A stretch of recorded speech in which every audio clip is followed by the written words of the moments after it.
I'm joined now by a former professional runner and head of Sportslink in Norwich, Neil Featherby. Great to see you, Neil. You've happy Christmas, I suppose you should say, and you've got a big Christmas gig coming up too. Yes, we have. It's the Felthorpe Boxing Day Hare and Hounds run. We do it with now in its 15th year. It's something that's become, well, it is a fun thing. It's a mid-Christmas blowout, but it's just grown and grown and grown over the last few years now to what it is. I was going to say 15 years ago, that's a fair run. Did you think it'd still be going when you first did it? To be honest with you, 15 years ago, no one knew I was even going to do it. I remember John Thaxton, a guy called Glenn Dunham, and a couple of other guys turned up at my house for the usual Boxing Day morning run. And I went, today we're going to do something different. And I had a can of spray on my hand. I said, I'm going to go off 12 minutes ahead of you and I'm going to mark some arrows on the floor and you're going to follow me. They didn't know where I was going. I already had it in my head. I was going through some streams and mud and everything else. And it was just different at the time. We just did it to be different. And the next year we done it again, and I think we had about 18 people come along.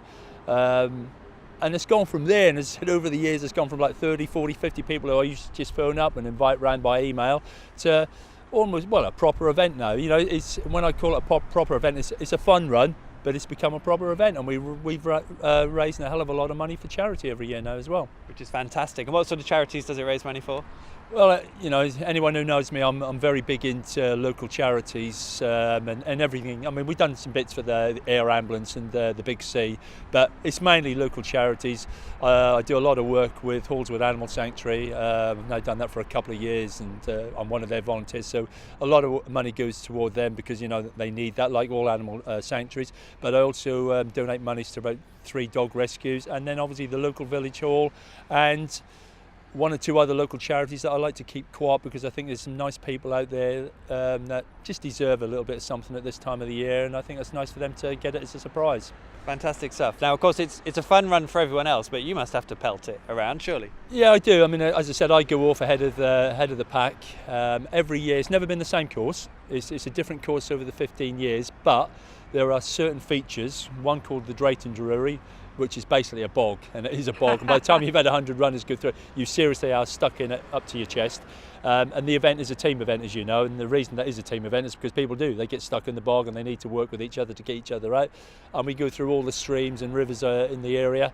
They don't know how many times they're going to be in the streams, but put it this way, it's cold at this time of the year, and they're going to be up to the chest and that as well. But one thing we haven't mentioned, apart from it being a team event and the teams are trying to catch me and trying to hunt me down, is fancy dress. And it's compulsory fancy dress, and that's what really does, you know, make the event what it is. It is absolutely fantastic. No one wants to win the race anyway. I mean, it's not a race, it's a run. But what they all want to win is the fancy dress competition, because there is a competition for the best fancy dress team, and each team do work to a theme. And I've lost count. I mean, anyone who knows us and know the event, they know how good it is. So if you're around Felthorpe on Boxing Day morning at 8 a.m, 9 a.m, then don't be surprised at what you see. It's a fantastic spectacle. Just got to touch as well, I mean, you deal with your Sportslink shops with, I mean, I've run the London Marathon this year, so the sport must be booming if I've been involved. But there are so many people running now. We've got park run. I mean, are you sensing that? And is that going to continue, do you think, into 2017? It's absolutely amazing. I mean, I've been running, I've forgotten how many years. I mean, I've now run every day for the last 35 years. You know, that's my life. I love running. You know, a day wouldn't be complete if I didn't do at least 1 run a day. But I've also been in the trade, you know, the running retail industry for 25 years. And I've sort of seen some highs and lows. I've seen the boom of the 1980s with the marathon boom, dipped off a bit at the end of that decade. And last 5, 6, 7 years, probably since 2012, to be honest with you, it's gone absolutely crazy. You know, the park runs, Norfolk is massive for the park runs anyway. I mean, I don't know how many we've got now, 9, 10 or even 11 in the county, which is one of the biggest in the country, I think. But it's just brought everyone to run, and there are no limitations anymore. You know, in my day and age when we used to compete, you know, at 30 years of age, you were considered to be getting towards the end of your career, and, you know, you're over the hill, and what you're doing running around the streets in your bloody shorts, you know, nowadays. Whereas now there's no restrictions, no limitations. Doesn't matter what you look like, doesn't matter what age you are.